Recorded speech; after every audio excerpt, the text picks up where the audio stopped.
Good day, everyone. We are the Group 11, and our topic is all about sales control systems in food and beverage service operations. Main function of a control system. The function of the control system is to monitor transaction where the selling takes place. Here are some of the function of the control system. First, minimize wastage, fraud, and pilferage. Next, efficient control food and beverage item issued from a different department. Next, assurance that accurate bill is charged to the guest in units and its price.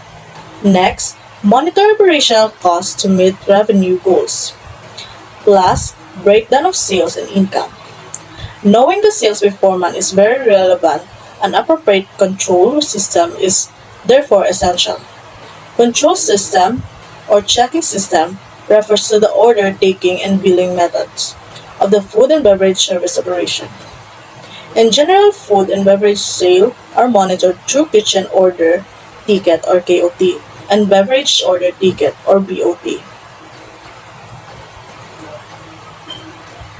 The kitchen order ticket or KOT is used to indicate the guest food ordered, while the beverage order ticket or BOT is used to indicate the guest beverage order. Date and time ordered. This information help monitor which order comes first. The first order should be prioritized unless it is running order. A running order is an additional order from the guest with a previous order. Number 2. Table number. This will determine which table is occupied, in which table has its order sent. Number 3. Number of covers. This information provides the number of guests at the table as well as the dishes ordered. This will give the management an idea of average revenue per cover, or average revenue per cover equals the amount of sales or number of guests and the guest ordered pattern. It will also show how many guests are served by a waiter. This helps management in decision making and monitoring the performance and productivity on an employee. Number 4. Food and quantity order. This is the most crucial information taken from the guests. No dish should be taken out from the kitchen without KOT or drinks taken out without BOT. In a vital information on what food or beverage should be delivered to the guests. Even complimentary food or average must have KOT or BOT. Number 5. Waiter's name. It is essential to know who took the order and served the guests. This will give the kitchen staff an idea to whom they will hand in the dish when it's ready to be served. This will also give the cashier an idea of to whom the prepared bill will be handed over and who will be responsible if the dishes are not billed. Number 6. Waiter's signature. The order taker should sign the KOT or BOT to acknowledge that she took the order. The order taker and server will be held liable if the dishes are not charged. Here are the different types of KOT issued in several instances for control purposes. Number 1. Suivre or suivant, which means following. This is used when writing more one KOT necessary. For example, additional dessert is ordered for the same table after the main course is served. KOT suivant or suivant is written to indicate that there is a following check after the previous one. Number 2. Supplement. This is used when an extra portion or accompaniment is required because the portion or accompaniment sent by the kitchen is insufficient. KOT supplement is written to indicate the portion or accompaniment sent requires additional portion or accompaniment. This is not charged to the guest and the senior captain should sign the KOT. Number 3. Accident. This is used when the accident occurs, such as dropping dishes. KOT accident is written as well as the dish name and the portion required. No charge or ANSI should be stated on the slip to ensure that there is no charge to the customer, and the senior captain should sign the KOT. Number 4. Retour or in place. This is used when the food order is wrong and sent back to the kitchen for replacement. Retour, which means return, and in place, which means are written on the KOT.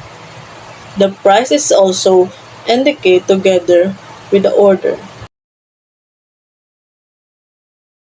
Methods in taking an order. A good order taking ensures that all food that goes out from the kitchen is recorded and billed. If food is taken out from the kitchen without KOT, the kitchen staff would be responsible for paying for it. Control is required in the following stages. Number 1, taking orders from the guest. Number 2, announcing the order to the kitchen and the bar if any.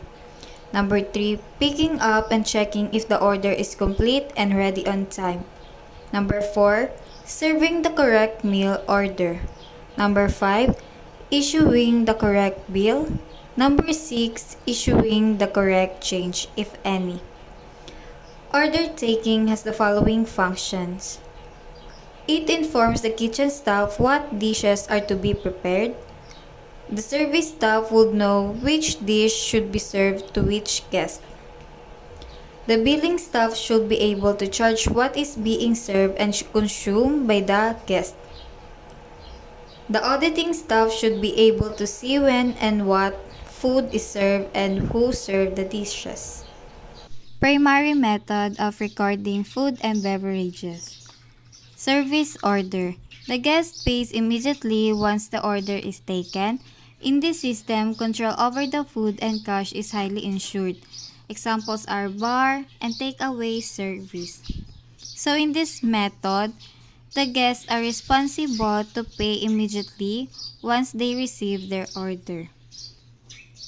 Pre-ordered. The guest must pay and order in advance. It is a common for functions and events. The number of guests is also predetermined. So, yung pre-order naman, it is a process where customers place their food orders in advance of their arrival at the restaurant or in the place where they want to eat. So, these systems allow patrons to select their dishes, specify customization or special requests, and schedule time for their meals to be ready upon the arrival. Check and bill. It is a list of dishes offered. It is printed in columns with price and quantity. The amount required is written against the dish. The first copy goes to the kitchen, the second copy goes to the cashier, and the third copy goes to the control department. So, check and bill method is a process commonly used in the hospitality industry, particularly in restaurants, to present customer with their total bill for services rendered. So, this method involves two key components, which is check. Check is a document for itemized list provided to the customer that details the item ordered, consumed, and associated cost. This typically includes food and beverage items, taxes, service charges, and any additional fees accrued during the dining experience. Second is bill, which is the total amount due to the services received as indicated on the check. Single order sheet. In this system, a single sheet is used where the waiter writes the guest order on the KOT or BOT and calls for the order verbally. The waiter prices the order sheet once the guest asks for the bill. The guest submits the bill to the cashier and pays the amount on the bill. Then the cashier keeps the order sheet for control purposes. So, single order sheet methods is simplified approach used in some food service establishments, particularly smaller or more casual settings, to record and manage customers' orders. So, in this method, each customer's order is written on a single sheet of paper or a ticket, serving as a concise and straightforward way to track and fulfill orders. Duplicate system. The top copy is placed in the kitchen or bar, while the second copy is retained for service and billing purposes. This system is typically found in small food service outlets or those offering table d'hote menus or limited a la carte menus. So, this method involves creating duplicate copies of orders to facilitate smooth communication between the front of house staff taking the orders and the back of house staff responsible for preparing and serving the food and beverages. Triplicate system. The top copy is placed in the kitchen or bar, the second copy goes to the cashier for billing purposes, and the third copy is retained with the server as a reference for service. This system is common in medium to large establishments for more efficient control measures.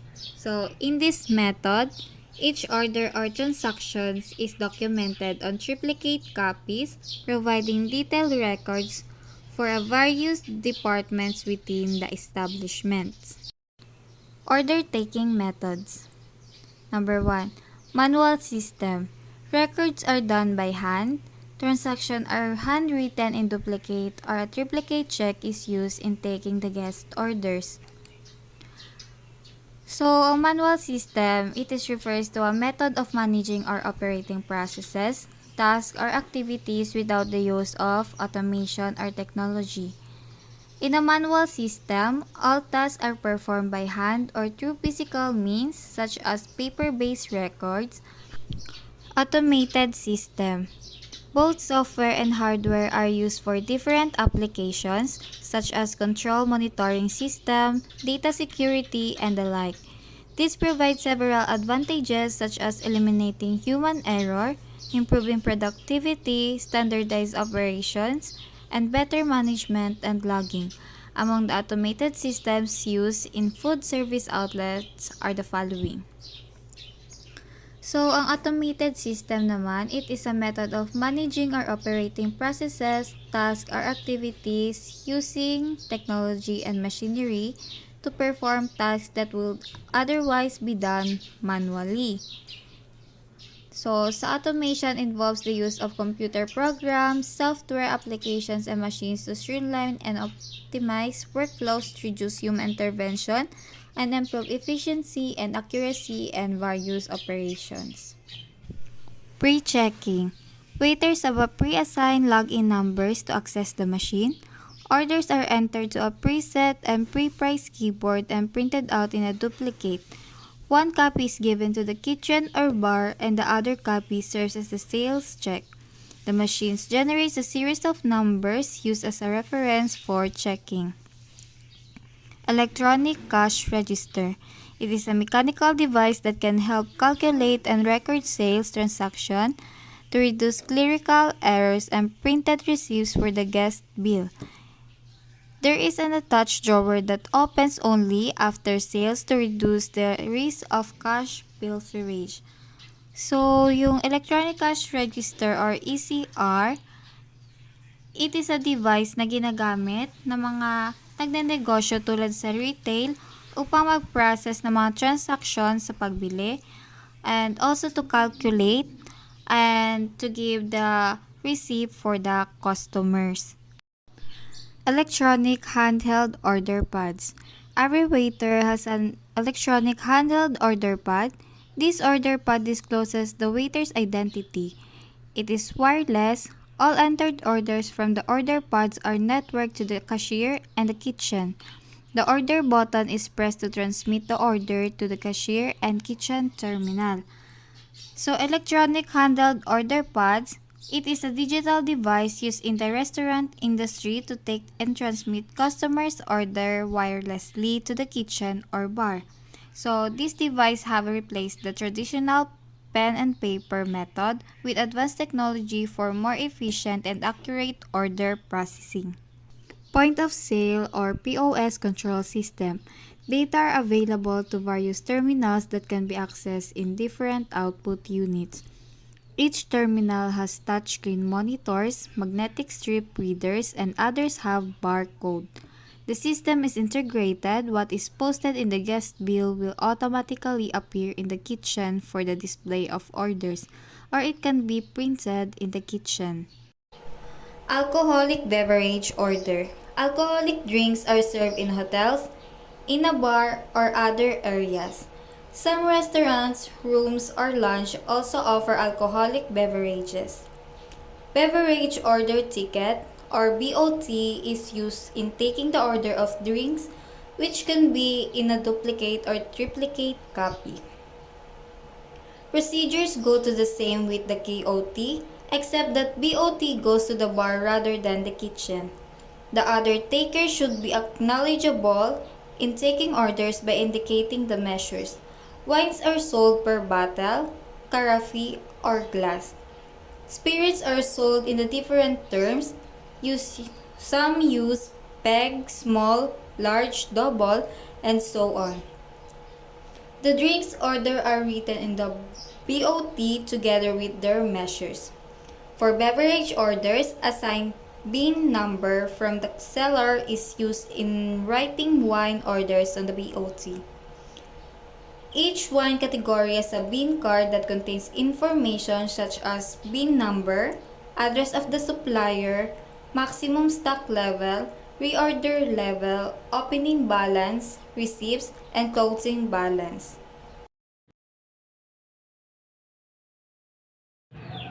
Billing methods.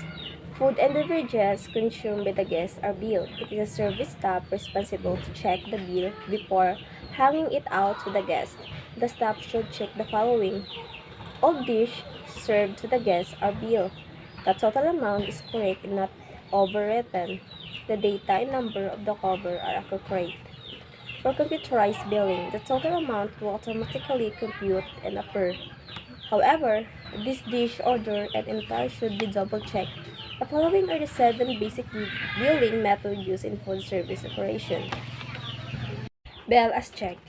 The waiter will sum up the second copy of the cup. It will serve as bell for the guest. The copy is checked if matched to the bell issued by the waiter. The cashier will record all the waiter order, taking in a summary analysis sheet. The summary or analysis sheet is checked against the top copy of the control or account department. Separate bill. The second bill copy is given to the cashier. The cashier will prepare the bill into copies. So the top bill copy is given to the guest, and the second copy will remind to the cashier to be attached in the second copy of cut, and the summary of sales sheet is forwarded to the control department. So, ang separate bill, amo ni siya ang divide ang total cost sa order among multiple individuals of groups. Bill with order. Service orders and billing are given to the guests at the same time. Prepaid. Meal are paid in advance. Guests are given tickets or cards for specific value or meal. Service is provided in change for the ticket. It is prevalent in functions or events that require payment. The number of guests is also predetermined. Ang prepaid, pinaprefer ni sa payment methods where ang customer pay for their meal as purchasing, prepare meal plans or gift card. Ga-provides convenience sa customer as they don't have to worry about carrying cash. But may ara siya specific implementation sa prepare system. Depende ni sa food service establishment. Voucher. A voucher can pay for meals with specific value issued by a third party. No charge. No payment or credit transaction. The guest must be asked to sign the bill as proof that the goods and services are received. Deferred. Please refer to the page of the organization or guest with an account. According billing is typically requested by the individual's organization, firm, or company. Some are requested by the guest with an account. An example is resident guest of hotel. Invoice for payment is sent to the guest with an account, usually one of the month. Bill is signed by the guest with an account, and the signed bill is sent to the control department to add it up to the guest account. Methods of payment. Number 1, cash. Cash payment should be always be checked and counted in front of the guest. Instead of bills to announce the amount received from the guest. In this smooth payment, it is crucial to check the authenticity of bills. Check. Acceptance of check is dependent on the outlet's policy. If the check is accepted, the cashier should check the following information: correct date, the amount is filled correctly, made payable to the right company, signed by the person indicated on the check, the signature matches the one on the check card. Created cards. The first things checked is the created card is the validity. After reviewing the validity, the bill amount is entered into the electronic. After reviewing the validity is sweep. The details of the credit card is bill's amount are printed into 2 copies, which require the guest signature. 1 copy goes to the guest and the other copy to the cashier. Debit cards. The bill amount is entered is the electronic machine. Then a debit card is sweep. However, it requires the guest's personal identification number or PIN. To proceed with the transaction, then it will be printed out in 2 copies, which require the guest signature. 1 copy goes to the guest and the other copy to the cashier. The transaction will immediately be deducted from guest's black pen. If the wrong pen is entered by the guest 3 times, the card will be temporarily blocked. In this case, the guest needs to provide different payment method. Decline transaction. As for the alternative payment method, if transactions are declined for credit card or debit card payment. Vouchers and tokens. Vouchers have a specific amount that can be offered in exchange for a meal, and they have a expiry date. Food purchase more than the voucher's amount should be paid in cash. If the amount of food consumption is less than the voucher value, no change should be given. Dealing with discrepancies. When dealing with cash, ensure that you are not interpreted. Avoid exchanging bills with your coworkers to avoid confusion. As the manager, if you need to change bills, as much as possible, count the cash received in front of the guest and announce the amount you received.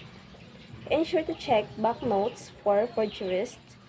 Fake bills should not be accepted. However, the guest must be advised and an explanation must be given on why it can be taken. If you cannot deal with the situation, ask for assistance of your supervision or manager.